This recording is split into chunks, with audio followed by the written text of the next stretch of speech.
2. The Savage Home. Nor did they have long to wait, for the next morning as Clayton was emerging on deck for his accustomed walk before breakfast, a shot rang out, and then another, and another. The sight which met his eyes confirmed his worst fears. Facing the little knot of officers was the entire motley crew of the Fuwalda, and at their head stood Black Michael. At the first volley from the officers, the men ran for shelter, and from points of vantage behind masts, wheelhouse and cabin, they returned the fire of the 5 men who represented the hated authority of the ship. 2 of their number had gone down before the captain's revolver. They lay where they had fallen between the combatants. But then the first mate lunged forward upon his face, and at a cry of command from Black Michael, the mutineers charged the remaining 4. The crew had been able to muster but 6 firearms, so most of them were armed with boat hooks, axes, hatchets, and crowbars. The captain had emptied his revolver and was reloading as the charge was made. The second mate's gun had jammed, and so there were but 2 weapons opposed to the mutineers as they bore down upon the officers, who now started to give back before the infuriated rush of their men. Both sides were cursing and swearing in a frightful manner, which, together with the reports of the firearms and the screams and groans of the wounded, turned the deck of the Fuwalda to the likeness of a madhouse. Before the officers had taken a dozen backward steps, the men were upon them. An axe in the hands of a burly Negro cleft the captain from forehead to chin, and an instant later the others were down, dead or wounded from dozens of blows and bullet wounds. Short and grisly had been the work of the mutineers of the Fuwalda, and through it all, John Clayton had stood leaning carelessly beside the companionway, puffing meditatively upon his pipe, as though he had been but watching an indifferent cricket match. As the last officer went down, he thought it was time that he returned to his wife, lest some members of the crew find her alone below. Though outwardly calm and indifferent, Clayton was inwardly apprehensive and wrought up, for he feared for his wife's safety at the hands of these ignorant half-brutes into whose hands fate had so remorselessly thrown them. As he turned to descend the ladder, he was surprised to see his wife standing on the steps almost at his side. "How long have you been here, Alice?" "Since the beginning," she replied. "How awful, John. Oh, how awful. What can we hope for at the hands of such as those?" "Breakfast, I hope," he answered, smiling bravely in an attempt to allay her fears. "At least," he added, "I'm going to ask them. Come with me, Alice. We must not let them think we expect any but courteous treatment." The men had by this time surrounded the dead and wounded officers, and without either partiality or passion proceeded to throw both living and dead over the sides of the vessel. With equal heartlessness they disposed of their own dead and dying.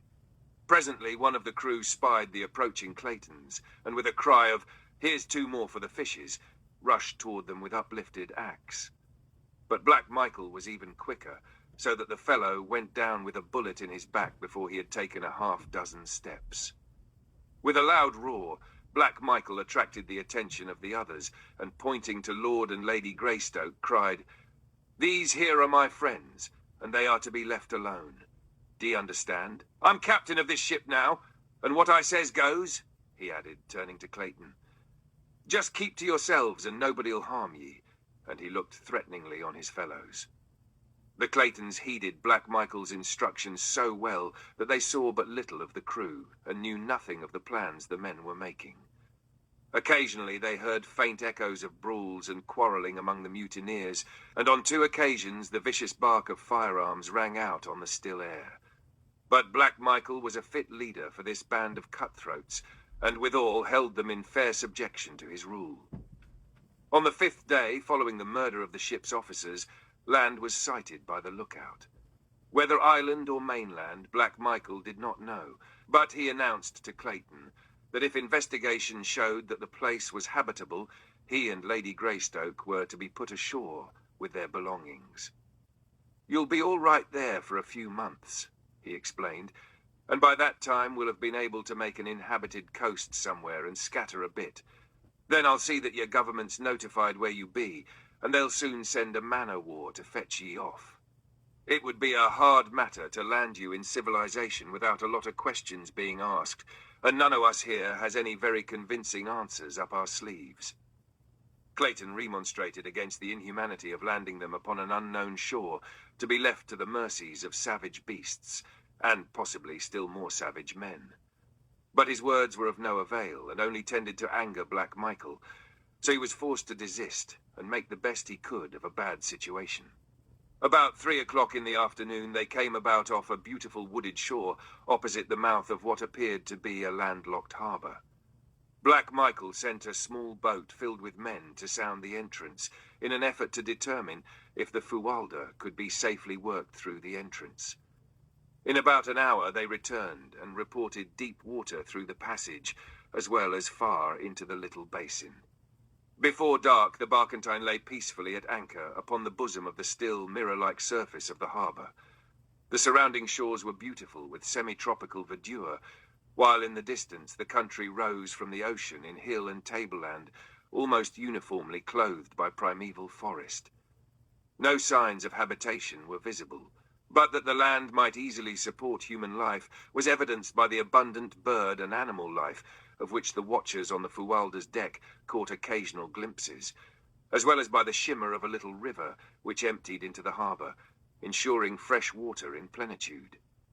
As darkness settled upon the earth, Clayton and Lady Alice still stood by the ship's rail in silent contemplation of their future abode. From the dark shadows of the mighty forest came the wild calls of savage beasts, the deep roar of the lion, and occasionally the shrill scream of a panther. The woman shrank closer to the man in terror-stricken anticipation of the horrors lying in wait for them in the awful blackness of the nights to come, when they should be alone upon that wild and lonely shore. Later in the evening, Black Michael joined them long enough to instruct them to make their preparations for landing on the morrow. They tried to persuade him to take them to some more hospitable coast, near enough to civilization, so that they might hope to fall into friendly hands. But no pleas, or threats, or promises of reward could move him. I am the only man aboard who would not rather see ye both safely dead, and, while I know that's the sensible way to make sure of our own necks, yet Black Michael's not the man to forget a favour. Ye saved my life once, and in return I'm going to spare yours, but that's all I can do. The men won't stand for any more, and if we don't get ye landed pretty quick, they may even change their minds about giving ye that much show. I'll put all your stuff ashore with ye, as well as cooking utensils and some old sails for tents, and enough grub to last ye until ye can find fruit and game. With your guns for protection, ye ought to be able to live here easy enough until help comes. When I get safely hid away, I'll see to it that the British government learns about where ye be. For the life of me, I couldn't tell 'em exactly where, for I don't know myself, but they'll find ye all right. After he had left them, they went silently below, each wrapped in gloomy forebodings.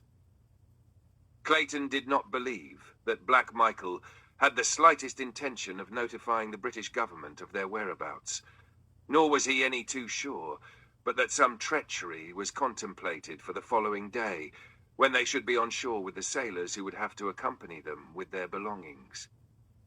Once out of Black Michael's sight, any of the men might strike them down, and still leave Black Michael's conscience clear. And even should they escape that fate, was it not but to be faced with far graver dangers? Alone, he might hope to survive for years, for he was a strong, athletic man.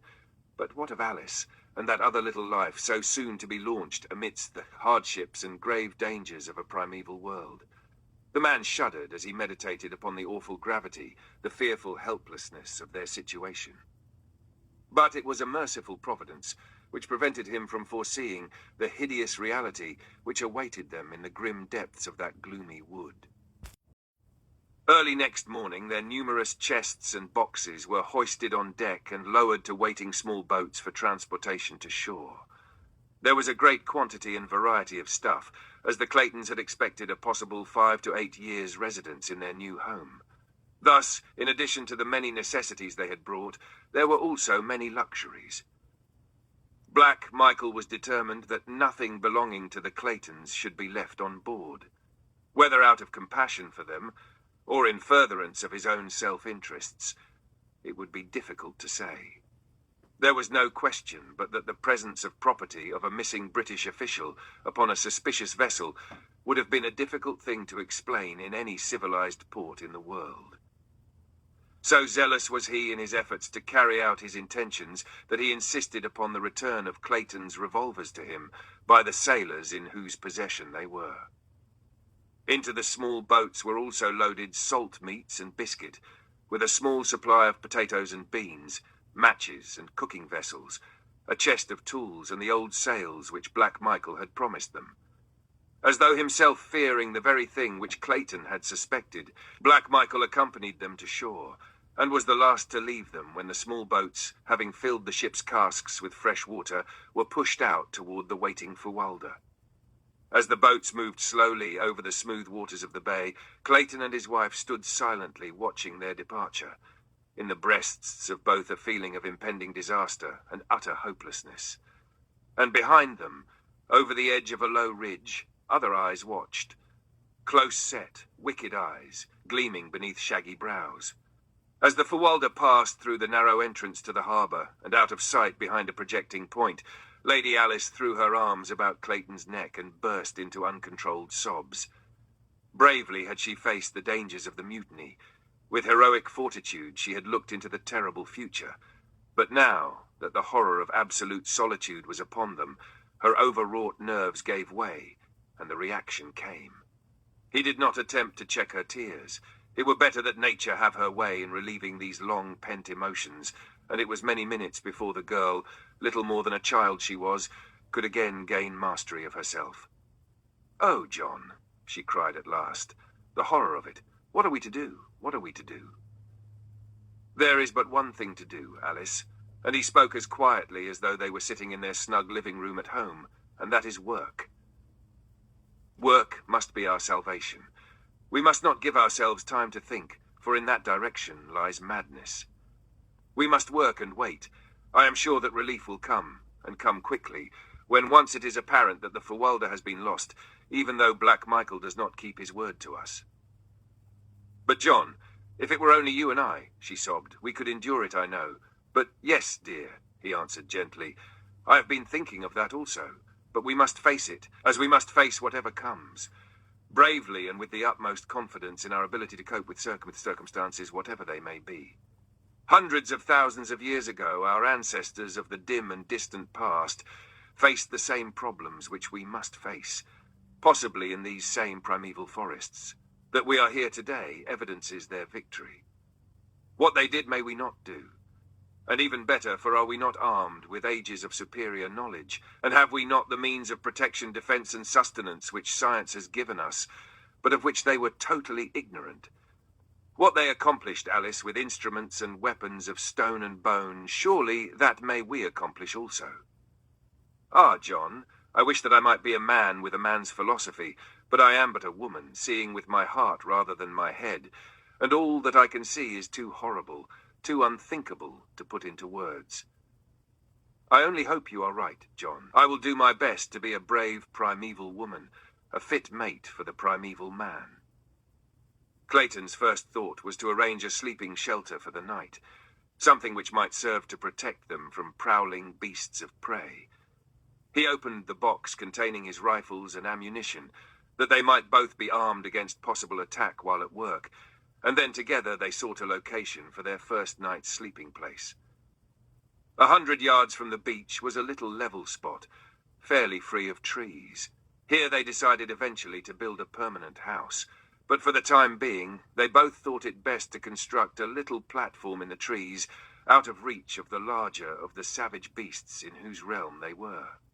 To this end, Clayton selected 4 trees which formed a rectangle about 8 feet square, and cutting long branches from other trees, he constructed a framework around them, about 10 feet from the ground, fastening the ends of the branches securely to the trees by means of rope, a quantity of which Black Michael had furnished him from the hold of the Fuwalda. Across this framework, Clayton placed other smaller branches quite close together. This platform he paved with the huge fronds of elephant's ear, which grew in profusion about them, and over the fronds he laid a great sail folded into several thicknesses. 7 feet higher he constructed a similar, though lighter platform to serve as roof, and from the sides of this he suspended the balance of his sailcloth for walls. When completed, he had a rather snug little nest, to which he carried their blankets and some of the lighter luggage. It was now late in the afternoon, and the balance of the daylight hours were devoted to the building of a rude ladder by means of which Lady Alice could mount to her new home. All during the day, the forest about them had been filled with excited birds of brilliant plumage and dancing, chattering monkeys, who watched these new arrivals and their wonderful nest-building operations with every mark of keenest interest and fascination. Notwithstanding that both Clayton and his wife kept a sharp lookout, they saw nothing of larger animals, though on 2 occasions they had seen their little simian neighbours come screaming and chattering from the nearby ridge, casting frightened glances back over their little shoulders, and evincing as plainly as though by speech that they were fleeing some terrible thing which lay concealed there. Just before dusk, Clayton finished his ladder, and, filling a great basin with water from the nearby stream, the two mounted to the comparative safety of their aerial chamber.